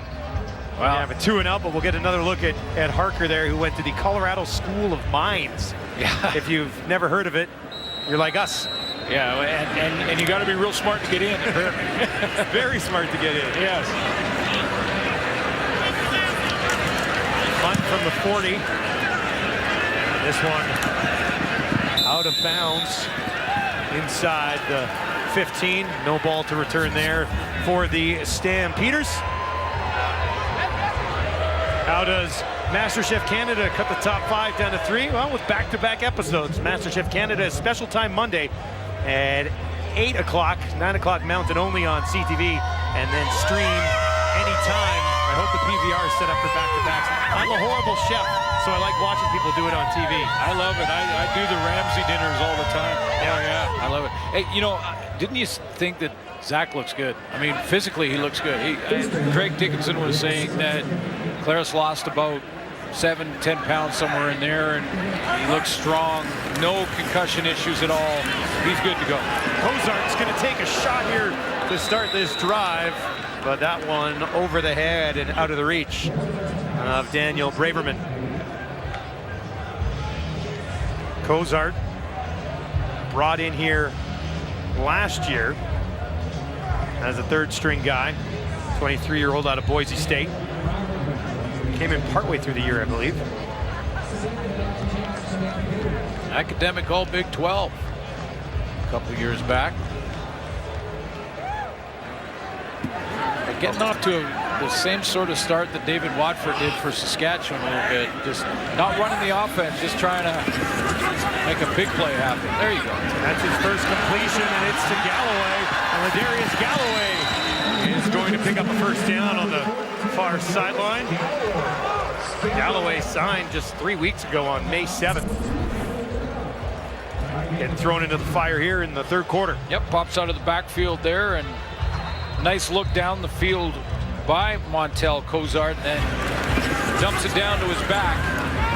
Does the heavy lifting from there. First down for Cozart. It'll be 1st and 10 here on the Stampeder 30-yard line. Lead by 16. Dustin Nielsen and Glenn Suter with you. Empty backfield for Cozart. Thought about stepping up. Second thoughts now, he's going to be pressured and just throw that ball away with a flag on the far side of the field. He had a receiver in a double move down the sideline, but the safety on the play, Mike Edom is out for Saskatchewan right now. And illegal contact, Jacob Dearborn. Saskatchewan, number 25. 10-yard penalty, first down.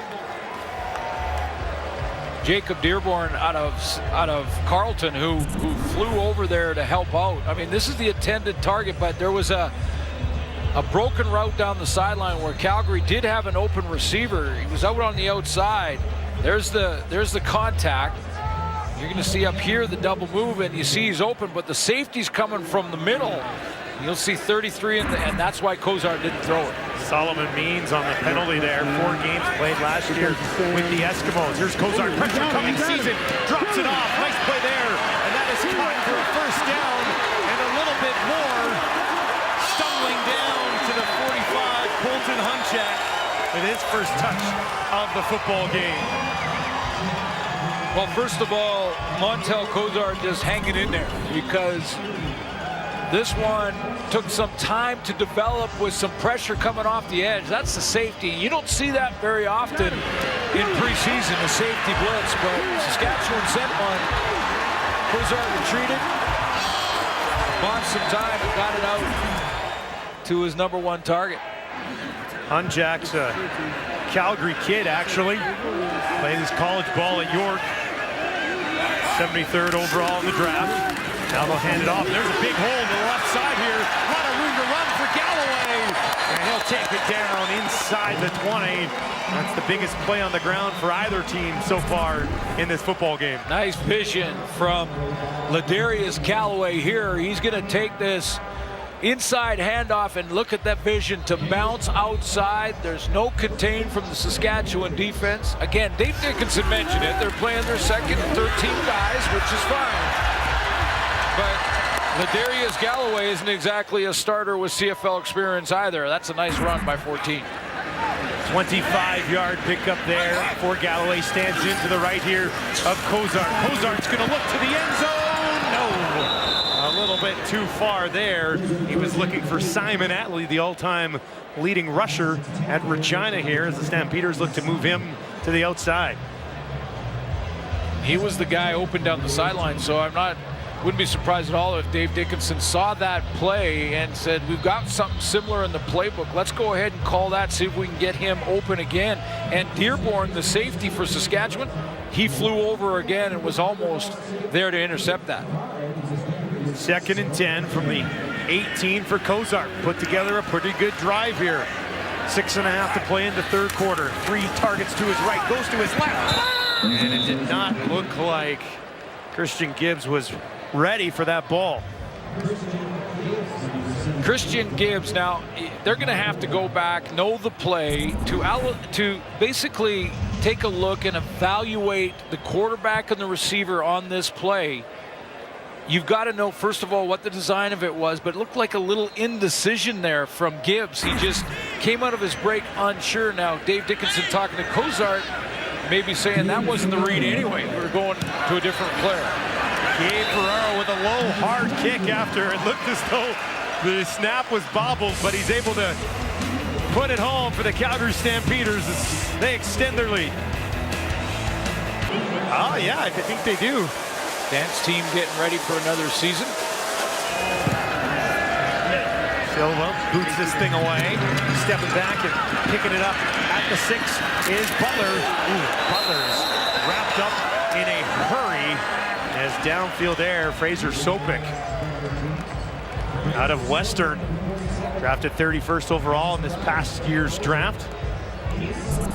Finding a spot on special teams, maybe. This is how you make the team. This is it right here, and it doesn't matter. It doesn't matter if you have a great college career at UCLA or Alabama or any of it, or Western. And it doesn't matter if you played in the NFL or whatever. You get here, you got to prove yourself again on the teams, and Fraser Sopik just did a nice job on that cover. Another look here at Isaac Harker as he hands it off to Morrow, and Morrow pushes ahead for a nice pickup there on first down. Carry of 9.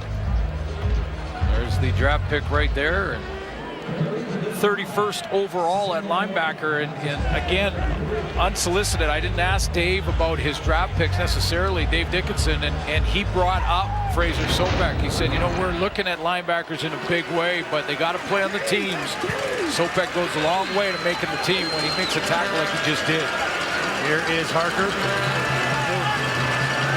Barking out instructions. Hand it off again and putting his head down and moving that ball forward. Jamal Morrow, and Dickinson talked about it at halftime. He really liked the play of Butler, and I think Morrow's done some good things here in the second half as well. Well, we always sort of pick favorites going into a season based on the known entities. You pick it based on the guys that you know, the players with experience that you've seen, been there and done that. So the wild card is always the guy that you haven't heard of yet. He's talking to Butler right now, Craig Dickinson. And one of these young guys are going to step up and become stars. Harker, design roll to his right, looking downfield, drops it off over the top. Nice play, and that is caught just inside the 50 as he got it into the waiting hands of Albert Awachi. Good composure by Isaac Harker here on the full roll. Now the play is designed for him to get outside and then try and cause some problems across the board defensively for Calgary, because they're not sure if they should come up and tackle the quarterback or they should stay back in coverage, and he kind of throws it in behind him there. Confidence builder there for Harker, 23-year-old. Valedictorian in high school. That's how you get into the Colorado School of Mines. Gotta be the way. Here's Harker now with 4 targets to his left, quickly looks to his right. That's where he's going to go. And he was looking for Austin Ellsworth, who's pulled in a couple of passes so far in this game, but that one was defended all right. Yeah, it was defended because that was a good throw. It really was. I mean, he put it low and away. Zip on it. A nice zip on the ball, absolutely. Around the arm of a defender, and that ball was absolutely catchable. Reese Fleming there in coverage. Harker now, 2nd and 10, working on his own 49 here for the Riders. Some pressure coming this time. Harker in trouble, and he is taken down right up the middle there. Tresor Mafuda. Harker didn't have many other options on this one.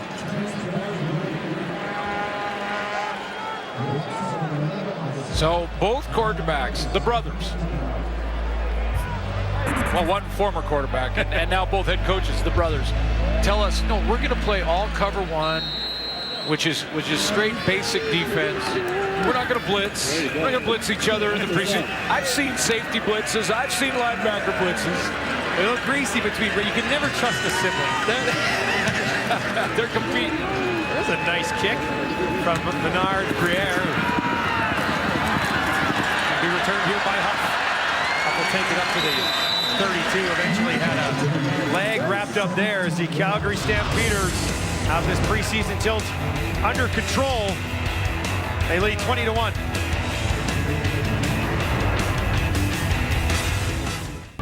Riders trailing the Stampeders 20-1 And the Riders offense struggling a little bit tonight, but their defense so good last year, and obviously some spots to fill this year, Glenn. Yeah, well, Samuel Aguavin, one of their linebackers, of course, down in the NFL now, and Cameron Judge, who got a lot of playing time last year on the teams and rotated through the starting lineup and defense, is going to be asked to step up and take a bigger sort of leadership role in that group. But you're going to have to try and replace Willie Jefferson. I mentioned him up front. He's now a Winnipeg Blue Bomber. Big ad for Mike O'Shea and his crew. But who's going to get the pressure off the edge? Charleston Hughes back at home still. AC Leonard back at home in Saskatchewan for the Riders. Cameron Judge, you saw a shot up there. They drafted his brother Christopher Judge this year as well, late in the 2019 draft. Clearly some early movement there. And remember, Chris Jones is also down in the NFL now. And Procedure, Calgary, number 62. 5-yard penalty, remains first down. Jason Shivers takes over now. He's worked with Chris Jones for years, so it will be a similar defense again, but it evolves over time. You just can't stay the same, or else offenses are too good and we'll pick it up. But that's the new defensive coordinator for Saskatchewan. Cozart still in the game here, quarterback for the Stampeders. Over the middle, that one in and out of the hands there of Colton Hunchak, who had a catch here earlier in the third quarter. That's what these coaches are trying to evaluate. Find these guys that are going to step up and make plays, and not let the moment of a real game against an opponent at the next level, especially if you're a young college kid coming straight out of school, to overwhelm you. Hunchak's made some nice plays, a couple nice plays tonight. Cozart here. Galloway standing to his left. And he'll give it to him. Galloway snuck out of the backfield there. Tries to cut it back to the middle, and the Riders close that off quickly. Chad Jeter comes back. He's a guy who returns, and when talking about that pressure up front, he's vying for a starting spot, or at least to be in the front rotation. And tremendous hustle, because those two DNs went down, but they didn't quit there. And I guarantee you, Craig Dickinson watching film and Jason Shivers watching film of Jeter on that play are going to say, that's the second effort you need to make the team and make the starting rotation. Silva to kick this away from his 20. He's down at the 44. Picked up there. Really nowhere to go on the return for James Butler.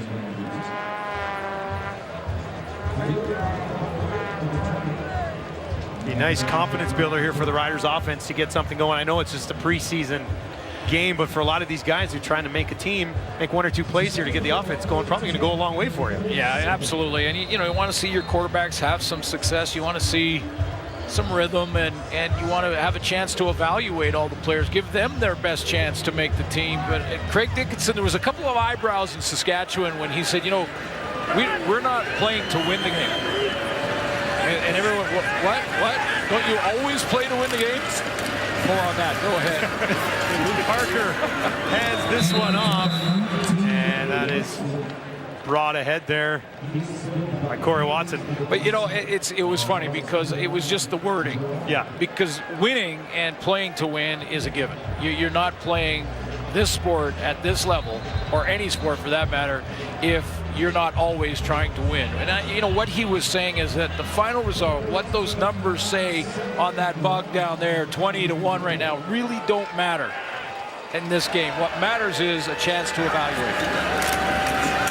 Parker hands it on this time to Morrow, and Morrow's pretty darn close to a first down there for the Riders. So Morrow following up on the heels of Butler, about guys who are trying to impress and be evaluated by that man right there, Craig Dickinson. That'd be tough to be coaching this game, because you're coaching a game. You can't really evaluate all these guys. Like a big play here or there, you'll remember the name. But. Sure, but that happens. First of all, they're looking at everything. How you handle yourself on the bench, how you handle yourself after a mistake. And then they go back and analyze the film over and over. That's where the real evaluation begins. Here's Harker in trouble, gets away, now dumps it off. And that one will be caught for a short gain there by Albert Awachi. A couple of catches for him in the third quarter, which wraps up with the Calgary Stampeders in full control here at home against the Riders, looking to get something going offensively in this preseason tilt. 20-1, the defending champions with the lead.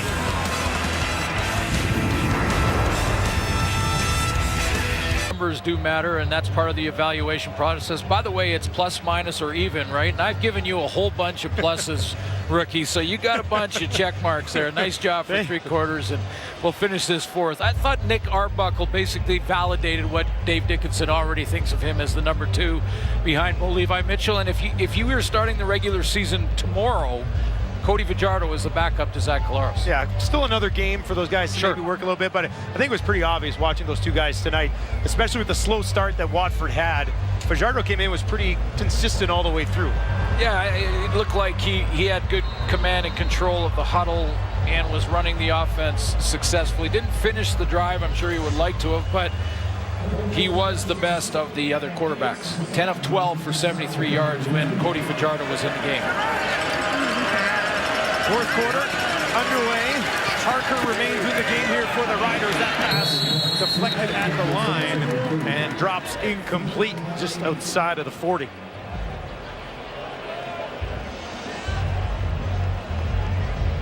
And for the defending champions, and they are champions until dethroned, Bo Levi Mitchell, just flick of the wrist, looked real good in his first 2 throws. It's Julon who's his champion. He's going that way! Aaron! Has been enjoying the game from the sideline ever since. Bernard Briere to kick it away from the 50. A little bit of a stutter step, but he gets it off. That'll be taken just inside the 10. And that was Griff Whalen on the return. Had a touchdown earlier in the game. A couple of returns as well, trying to find a spot on this Stampeders club. Well, Griff Whalen's made some plays. Yeah, I mean, he's made a couple of plays. I thought Josh Huff showed some things for Calgary as far as young receivers go.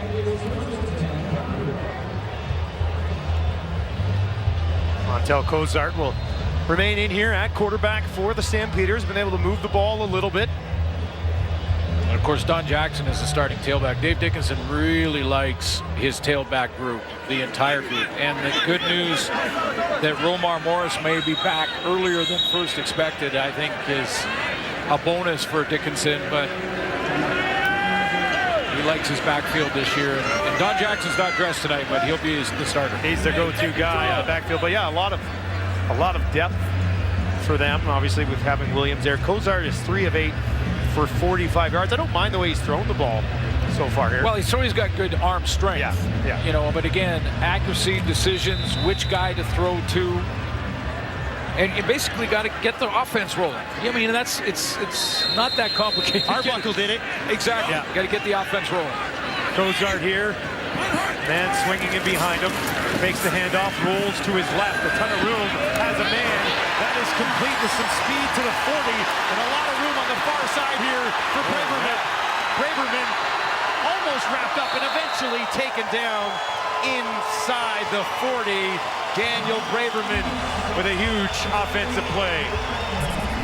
Well, first of all, great play action fake by Cozart. And a nice throw against the flow. Rolling to his left, got to go across the body to get there. And how about the picking him up and putting him down here? Calgary receiver showing he's got some speed. 56 yards for Braverman. I see you, Daniel Braverman. 7th round pick of the Bears back in 16. He's got some quicks. Stops in KC and Arizona as well. Now Cozart jumps this one off. And there's a lot of room there up the field for Atlee Simon with his first catch of the game. Been targeted 3 times. 21-yard pickup. The Canadian receiver, they may go with 2 Canadian receivers. Atlee Simon's been moved to that back, sort of scat back position, can play both slot back, tailback. But you take a look at that competition. Julon Lynch is in it. Michael Klukas is in it. Zindani is in it. And that's an open competition for that extra Canadian receiver. They'll hand it off underneath. is a nice pickup there for Josh Huff, who you mentioned a little bit earlier here in the quarter, making some plays. He returned kicks, been receiving, and that time showed that he could move a little bit on the ground as well. Injured Saskatchewan Roughrider on the play. That's Blaze Brown. School in Troy, and we'll get an update on him coming up here as the Stampeders full control, 21. Well, welcome back to McMahon Stadium. We just talked about the competition at Canadian receiver. Julon Lynch is part of that competition, and on cue makes a block here. Now, Brown got nicked. He's going to be fine on the play, but receivers have got to make those blocks downfield for their teammates. Part of making the team, part of the evaluation. The U of S product in his 3rd season. I mean, that's some kind of program over there at the University of Saskatchewan Huskies. Started out with Brian Towers for all those years. Of course, Scott Flory taking over and doing a great job with that program. Won a Hardy Cup right here on this field this past season. And now wrapped up from behind there, trying to find the corner of the end zone. Gerald Holmes almost got there.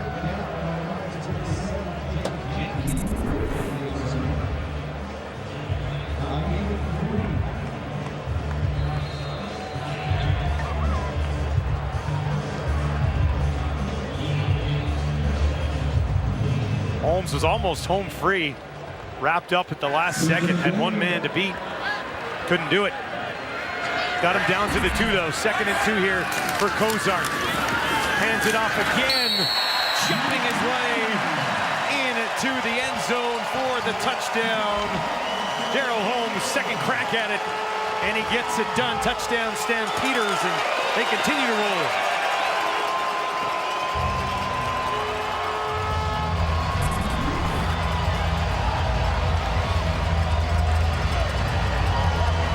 What's the difference between the previous play and that one? That one, Holmes is going downhill. You're not going to wrap him up around the ankle when he's coming right at you, are you? Good job for Holmes here. He gets in, gets 2 touches, almost scored on the first one, and finishes the job on the second one. The school at Michigan State. Spent a week on the practice roster last year. Extra point, no doubt about it. Hammered home by Gabe Ferraro. 27-1. Stampeders lead. Until Kozart and the touchdown drive. Let's take another look at it. Gets out and gets things started with a nice throw and run by Daniel Braverman, the Western Michigan product. Offense rolling here. I think what happened in this drive is Montel Kozart saw our break. And when I said the regular season starts tomorrow, and Nick Arbuckle's probably number 2, he said, but the regular season doesn't start tomorrow. We still have another preseason game, and I got another drive to go to work, and that drive capped with that Holmes run. 5 plays, 94 yards. Montel Kozart gets it done. And all 3 quarter, I mean, Bo Levi, he looked great. Arbuckle looked pretty good. Now Kozart leads him on a touchdown drive as well. So former quarterback himself, Dave Dickinson, got to be pretty pleased with what he sees so far. On the other side for the Riders, as they get set to take the ball back, we may see Ty Ganji. Not sure if he's warming up yet on the sideline. Isaac Harker got the 3rd quarter of this game, while Watford got the beginning of it. And then Harker took over. He dressed 4 quarterbacks here tonight. This will be taken at the 10 and brought back ahead by McRoberts. And he'll take it just outside the 30. It looks like it's going to be Isaac Harker again. We'll take a good long look at him in this first game. You know, when if you're a 3 or a 4 in the pecking order at quarterback, you've got to be concerned, like a guy like Ty Ganji right now, because in the next game for Saskatchewan, Zach Clark is going to take at least a quarter, probably a half, to knock the rush look at the other 2 guys. And you still got to look at the other guys, so your chances and your opportunities start to disappear quickly. Harker with a completion into the hands there of Kyle Davis. That'll be a first down for Harker and the Riders. Good throw and catch there. Nice rhythm throw for Harker. Key to success on those type of throws is timing. There's a look at Ty Ganji out of Nevada. Harker now with 3 receivers to his left. Looks down the middle of the field. Now on the right side, and that'll be complete for a first down to McRoberts. On the field at receiver is Max Zimmerman, part of the global experiment by Randy Ambrosi in the Canadian Football League. He is from Germany and has become just a tremendous teammate in a short amount of time. His teammates absolutely love the guy. And Craig Dickinson was telling us an awesome story about how tough he is. I mean, first of all, left his job as a teacher to go all in on his opportunity here with Saskatchewan Roughriders. He twisted his ankle early in training camp. Harker in trouble there, and he throws it away. Twisted his ankle early in training camp, and he has just absolutely refused to come off the practice field. So Craig Dickinson and the staff have been saying, listen, just take a break and let your ankle settle down a little bit. He goes, absolutely not. I am not taking a moment off. In fact, Craig Dickinson told us yesterday that it swole up so bad a couple of days ago that Zimmerman went to the training staff and said, do you have a bigger shoe for that leg? Because I'm not coming out. Requested a bigger shoe to keep playing. That's why he was taken 6th overall by the Riders in the European draft, the CFL 2.0. A big opportunity for him. And to give up full-time job as a teacher to come and take a crack at this thing. I love it. It says so much about his character, right? You know, I love it. And, you know, he said, I'm putting all my chips in the middle of the table. This is an outstanding opportunity. I don't know if you saw the Twitter clip from Michael O'Shea, the head coach in Winnipeg, who talked about these global players. And I think it's the same idea across the board, is that they may not even speak English, but they speak football.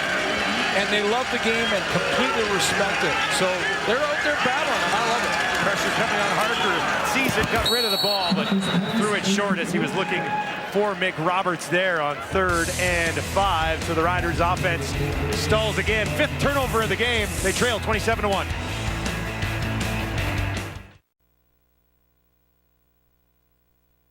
Welcome back to our preseason coverage here, CFL on TSN, and we're in the preseason, which means the regular season isn't that far away, Suits. Bring it on, baby. Saskatchewan will start in Hamilton.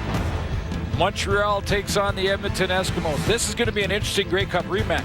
Completely different Ottawa offense against a completely different Calgary defense in the rematch of last year's Grey Cup championship.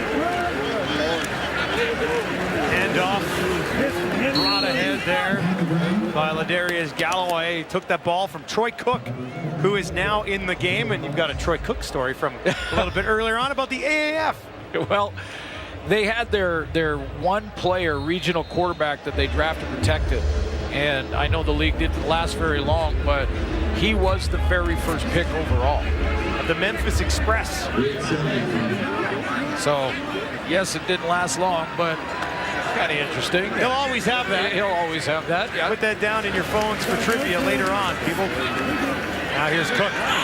Escapes, slides for the first down. Interesting when you take a look, though, at the big picture of the league right now, and you give the Calgary Stampeders the respect of the fact that they're the defending champions. So if you're looking at favorites based on known quantities, known entities, like players that we know and the movement in the offseason, is there a heavy favorite going into this year? You may pick Winnipeg here for just not many changes, but an add by Willie Jefferson on defense. Huge pickup. Big pickup there. People like the BC Lions, obviously, with Mike Riley going there. Trevor Harrison, Edmonton. But changes that team. It's so different because for so many years now, whether people liked it or not, it is the truth. It was the Stampeders division to lose. Well, that's right. Right? And now it's, you can say the Wild West might be wide open this year, right? Well, you know, Dave Dickinson is 41-11-2 coming into this season. Just crazy. Which is, you know, I mean, you're talking 13 wins or more for this football team. He's been in the Grey Cup 3 years as the head coach. Won it last year. I mean, this team has been the heavy favorites pretty much every season in recent memory. And Bo being back helps that cause again, although with all the changes on defense, a few on offense, are they still the heavy favorites going in? You give respect to the championship, no question. And that's one of the things, you're right, is that, you know, you sit there and go, maybe this won't be the year. But it always is the year for Calgary. You know, they always seem to find a way, and there's a look at it. I mean, absolutely ridiculous run. 15 wins, 14 wins, 15 wins. I mean, they own the division. Are they that heavy of favorites again? If you base it on history, yes. If you base it on the changes and those known entities at the players on defense, I'm not sure they're as heavy favorites as they have. It's going to be fun. I think it's going to be fun this year with these teams in the West. You're right about Winnipeg, and bringing in Willie Jefferson's never going to hurt anybody. That kick comes down at the 15. Over the top there. Getting down the field for the tackle there. This former Calgary Dino, Calgary kid. Nice. Nick Stats. Stats lead. That's how you do it, dude. Hey, give him a whole lot, man. Give him a whole lot. Calgary Stampeders led out of the tunnel earlier this evening by Nick Stats, who's wearing Stampeder red, but played his high school football here in Calgary with Notre Dame, played at the University of Calgary right here at McMahon Field. He's a Calgary guy through and through, and he started the game there, and a nice finish as well as he gets in on the special teams tackle, and we saw him just singing along as well, Sue. There he is. That being said, everybody loves singing along to that song. Well, and I hope you noticed, rookie, that even down on the field they're singing along. So get ready, me. We've got 5 minutes or so to go, and then we're going to hear a Dustin song. But hey, it's great to see Nick Stats doing that. I mean, again, making the team on the special teams. I mean, that's how you're going to do it. A chance to come out. He's familiar with the stadiums. You know, this is home for him. But go out there and make some plays. And Dave Dickinson told me yesterday that this free safety position is wide open competition this year. He's getting some reps. Because they brought in Courtney Stephen, but he said it's still wide open. Yeah. And Stats is out there now, and he played actually with his brother with the Dinos. Both of them in the secondary. Might be twins. Well, and in the break, the entire team, squad, were up there congratulating him when that big special teams tackle hit. And, you know, with all due respect to Courtney Stephen, he's a veteran of the Canadian Football League, so he would obviously have the edge, but Dickinson said... Unnecessary roughness. Saskatchewan, number 61. Half the distance to the goal, 3rd down. But Dave was telling me that the wide side of his secondary, wide side corner, wide side halfback, and then the free safety as well, is a competition, and they're trying to see who's going to emerge and win those starting jobs through the preseason. Yeah, Stephen, 6 years with the Ticats, 12 career interceptions, one of the few free agent pickups actually for the Stampeders. See if Stats can beat them up. This kick is going to come from the 2. A bad one will fall at the Calgary 53. A little bit of hesitation there, and now some room to run again. And another example of the speed for Daniel Braverman, who had a big play earlier in the game. And remember, this is for all the players that are going to play in the preseason this weekend and next. If you don't make the team you're on right now, every other team in the league is watching you, watching your hustle, making blocks on the teams like Nick Stats just did again. Another special teams effort from the young free safety. But Daniel Braverman has shown that speed, and if somehow in the numbers game he can't make it here in Calgary, other teams are going to see that he's got some jets. Here's Cook. He'll hand it off once again, jumping around there. Gerald Holmes managed to pick up a few yards on the play. Good second effort. Had a touchdown earlier in the game. I would steer away from ballads. Like, I don't know if tonight in the restaurant you want to sing a ballad. I would. You know what? I've got a 2-year-old and a 4-year-old, so I sing kids songs all the time. There's no real rules, but nursery rhymes are not necessarily. I thought was Brian Williams saying "I'm a little teapot," didn't he? Yeah, and that worked. Yeah, but he's Brian Williams, so right. He brought the house down. There's Cook, 2nd and 8 on the 39. Hands it off. There's a nice job there, lunging ahead close to the first down for Gerald Holmes again. I want to quickly, while we have time, to congratulate the Toronto Raptors and what they're doing and just captivating the entire country. You know, we're all proud Canadian, and what I love about that team is it's a perfect storm because in the finals for the first time, but their leader in Kawhi Leonard, I love it. He could be a great football player because he's humble. He plays with such great humility. Obviously a tremendous athlete, but you have to be humble and a team guy to play football. He's one of the least selfish superstars I've ever seen in any sport. Yeah, so congratulations to the Raptors. I mean, it's been fun to watch. They're up 1-0. We watched the game last night. I thought you made a good point.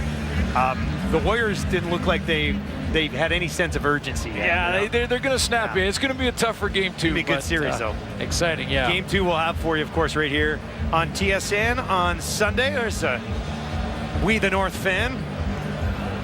And time count violation. Season. Calgary, number 15. 5-yard penalty. Remains first down. Football season is here. We the North take it home, Raptors, and football season kicks off the heels of that. Calgary Stampeders closing in on their first victory of the preseason, leading 27-1.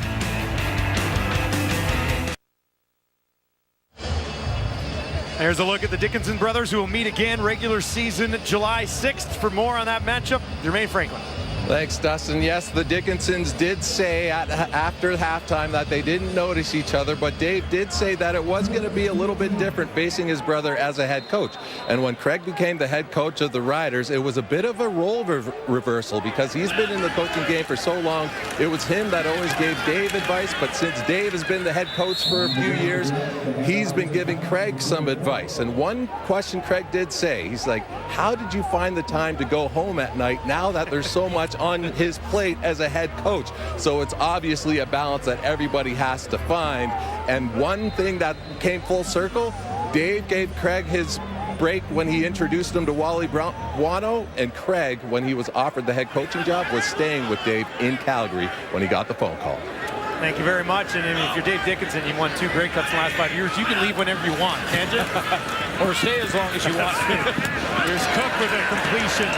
As that's Braverman again, this time in the passing game. Cool storyline, though. Yeah, very cool. It really is. And you know, this league has been in our country for over 100 years, and it's never happened before where brothers have been head coaches on opposite sidelines. And it's funny because 2 head coaches from such a small town, too. It's a great fault. It's a great fault. Yeah, you know, and 17 seasons for Craig. I mean, he's not new to the game in the Canadian Football League. 17 CFL seasons as a coach, but first year as a head coach. Brock Sunderland up in Edmonton from the same hometown as well, that's 3 pretty impactful jobs in the Canadian Football League. As this one hammered through by Gabe Ferraro. And both of those guys, and talk about humility, both of those guys, by the way, humility is a strength, not a weakness. If you're a young kid and listening tonight, they're going to try and ignore and push this storyline aside as much as they can throughout the season. I mean, we're going to go into that first matchup July 6th. Saskatchewan and Calgary. It'll be Dave against his brother, and it'll be a fun storyline. Maybe get mom and dad involved too. Their parents actually at the graduation of their nephew, Gabe. Yes. Who's graduating high school this week. His sister Callie is there. And Craig has the twin sister, right? Amy, I believe. Amy. It's Amy. Yeah. And of course Sue and Bob are mom and dad. Yeah. So a big weekend for the family as the 2 brothers go to battle here, and they've got a grandson who's graduating high school. And they made sure, and the reason we were working through our notes there for a second, they said, if you're going to name one, name them all, please. Yeah. So a shout out to everybody. Yeah. How's that sound? Shout out to the Dickinsons. There's the kick from the 35. That's a fall down just inside the 10. Riders trying to get something going here. As they come up to the 30, a big bump there. Pushed out of bounds. It was Mick Roberts on the return. Obviously, he's got the speed. Dickinson talked about his ability to stretch the field, and they've been using him here in the return game in the second half as well. Well, he passes the eye test for sure, too. I mean, look at his stature. I mean, if you can be that at 6'3", pushing 200 pounds, and you're known as a stretch receiver, a guy that can get up, get down the field, open things up underneath for other guys and teammates. You got the entire package. Give him a good long look. 2 games with the Los Angeles Rams under his belt as well, as we see Keenan LaFrance into the game for his first touch. They lost Jordan Williams-Lambert, but KD Cannon is going to step up his game in year 2. We mentioned Kyran Moore and the training camp that he's had, so this receiving corps should be just fine. Ty Ganji now into the game at quarterback for the Riders out of Nevada. Threw a touchdown in 27 consecutive games, which is the longest streak in U.S. college football. This one up in the air for grabs, and that'll be an interception and a lot of room to run. This will be taken back for the pick 6 in the hands of Anthony Gore. And the Stampeders defense continues to pile on here. We talked about Corey Greenwood is probably the linebacker that will replace Alex Singleton in the middle. This guy, Anthony Gore, is in the battle, and they can do things with the ratio as well. And Dave Dickinson telling me today, Gore is a tackler from tackle to tackle. In other words, a run stopper, very good there. But you can see he can make a play on the football too. He's got some speed to the end zone. So Anthony Gore's in that discussion. Out of Kennesaw State, 6 feet tall, 201 pounds. Didn't sign with the team until May 9th, so he's only been around here for a few weeks, but obviously making an impression. Dickinson speaking that highly of him already.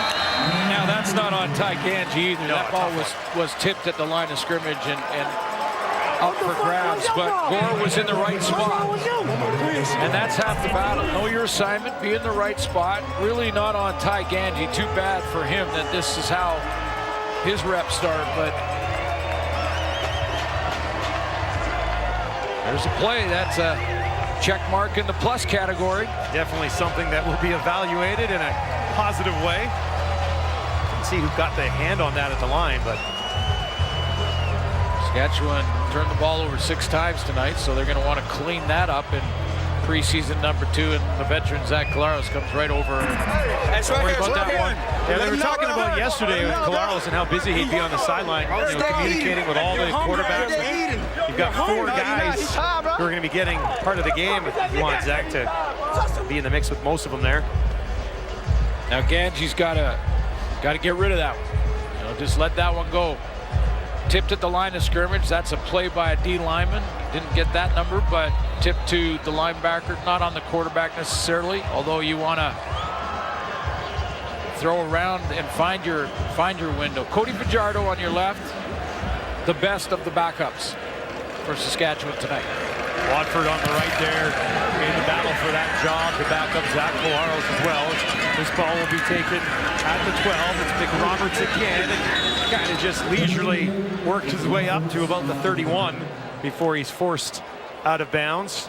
And an opportunity here for Ganji to come in, get a little bit of confidence before the end of this game. Yeah, I feel for him on that last play, because when I've read his bio and I read a little bit about him today, and looking at his background, he was a walk-on first at Colorado. He ended up at Nevada, but he seems to be, and there's players across the country that are in the same situation in every position, that sometimes politics gets in the way, and you're a very good player, but you're on the bench or you're a backup because it's a long-time senior or a coach that goes in a different direction or whatever it may be. And it seems to me that Ganji's had that throughout his entire career.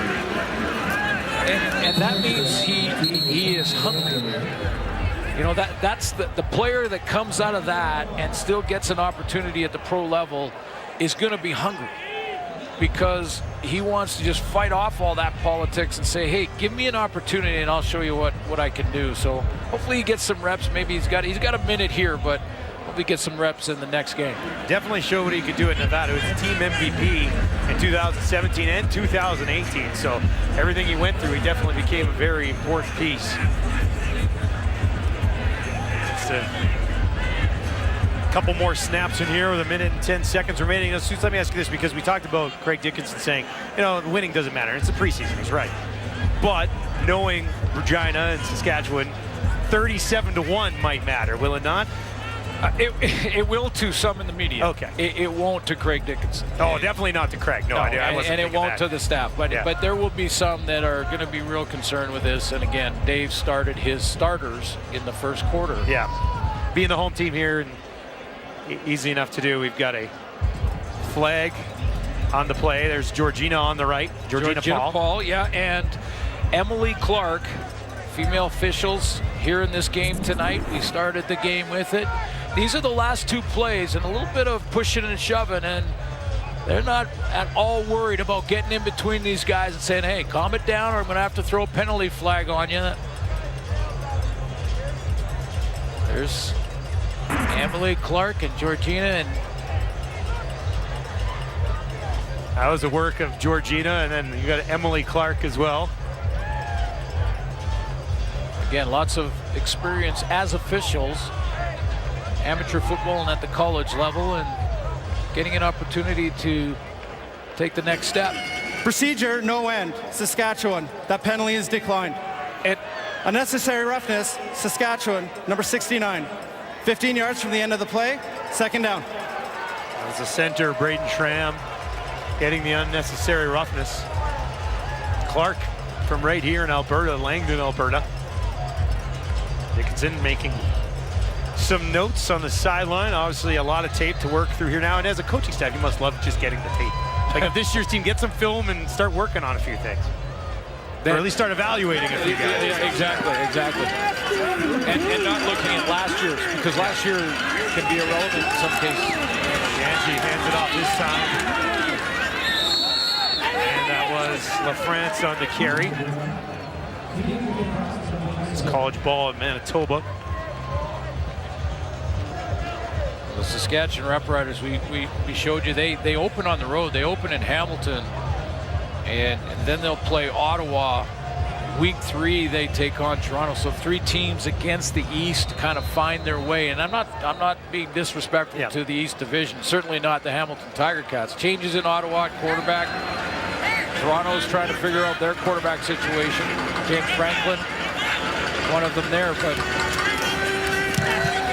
that's how the Riders will open the regular season. Still have time to get ready for that as the punt from Menard is returned to the 54. Craig Dickinson's first Western opponent as the head coach of the Saskatchewan Roughriders will be July 6th. all you keep doing is just stoking the fire for all the Dickinson stories. I'm just bringing it around. Yeah, if they thought being asked about it a few times this week, wait until the regular season comes along and that week leading up to July 6th. Be a busy one. Big smile on the face, Dave, and not so much on the other side from Craig. As the Calgary Stampeders into a victory formation here, and the defending Grey Cup champions. Pretty impressive effort here from everybody involved, and a lot of players dressed tonight for the Stampeders, and they're all gonna leave the field here tonight feeling like they're part of a big win. Yeah, absolutely, and taking a positive step in making the team, and I'd like to extend that to our broadcast booth. Chris Edwards, our producer tonight, will be in the film room right after the game looking at Dustin Nielsen's job, or as he just mentioned, the restaurant listening to you sing. But no, nice job tonight. Thanks a lot, Suits. Your first game and CFL, and in the booth, the play-by-play position, and I know you have 8 games this year, right? Yeah, eight regular season games. So I think we probably have 1 or 2 together along the way, so that's awesome. And good job, and I know my next game will be the preseason game in BC, and Cuthbert will be calling that.